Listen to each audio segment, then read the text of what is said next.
barankigii isku bedelay dhimashada. Waxa ay gacanteeda ku dishay saaxiibkeed iyadoo welibana markaas u lahayd uur 8 bilooda. Haddaba sidoo ku dhacay barankiga isku bedelay dilka. YouTube-ka ayaa waxa jira dad fara badan oo ku soo bandhiga barankiyo nacasnimo iyo qaar kale oo la yaab leh. Barankiyo sidoo kale sababay dhimasho. Sidaynu la socono waxa jira Soomaali badan oo YouTuber ah kuwaas oo soo bandhiga waxyaabo dhaqan xumo ama si anshax xumo ah. qaar kalena waxay sameeyaan barankiyo nacasnimo ah oo run ahaantii qofka sharaftiisa wax u dhimaysa. Waxaasoo dhan waxay u sameynayaan sidii ay ku heli lahaayeen daawadayaal fara badan.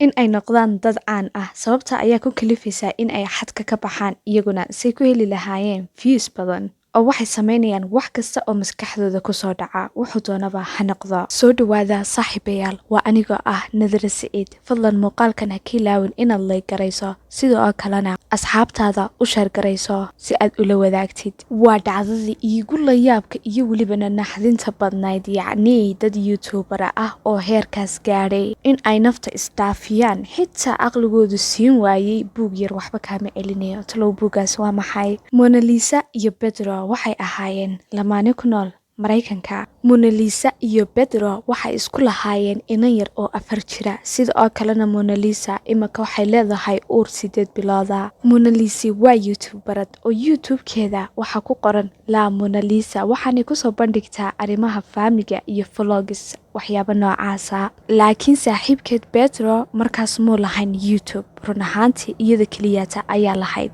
Mona Lisa iyo saaxiibkeed waxay go'aansadeen in Pedro isaguna uu samaysto channel u gaara. Muuqaalkani wuxuu ahaa muuqaalkiisii ugu horeeyay uu doonayay inuu YouTube-kiisa cusub soo dhigo, laakiin wuxuu noqday muuqaalkii ugu dambeeyay ee noloshiisa galaafta.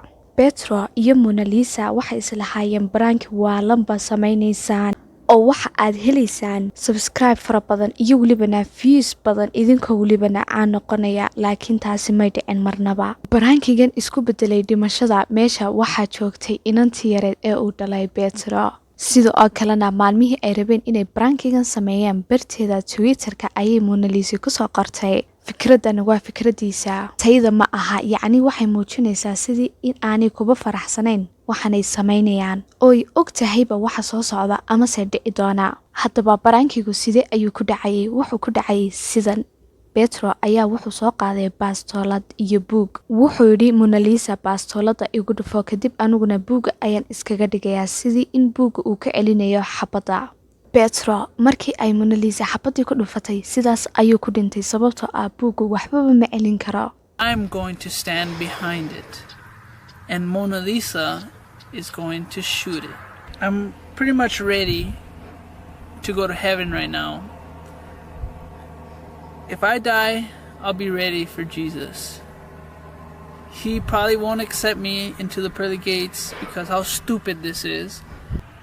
The most trustworthy person that I trust in this world is my girlfriend, Mona Lisa. Dhacdadan dadkii ay ka wada yaabisay argagax gelisayna. Mona Lisa ayaa la soo xiray lana qabtay lana weydiiyay siday wax u dhaceen. Waxa ay sheegtay in haba yaraatee ay ka naxsanayd arrinkan oo aysan rabin, laakiin in uu ku qasbayay isagu in ay samayso. Waxay tiri waxa igu qasbayay Pedro si aan arrinkan barankiga ah u sameeyo, laakiin fikradeyda ma aha, fikradiisa ayay ahayd. Marnaba kuma faraxsanayn inay sidan wax u dhici doonaan iyo welibana inay dhacdo doona. Waa hadalkii Mona Lisa kadib maxaa dhacay marka uu dhintay? Mona Lisa kamaba qasnaynba waxay iska sii wadatay nolosheeda iyo YouTube-keeda iyadoo samaysatay saaxiib cusub. Dhacdadan ayaa noqotay mid aad ugu faaftay social media-ha. Mona Lisa markay soo noqotay iyadoo saaxiib cusub wadata oo faraxsan welibana dadkii waxay kala kulantay caqabado fara badan sida in ay nacaan oo ay commentiga ugu soo qoraan hadallo xunxun. Iyaduna waxay tiri marnaba uma joojinayo dadka inacab, waxay iska guursatayba amase ay yeelatayba saaxiib cusub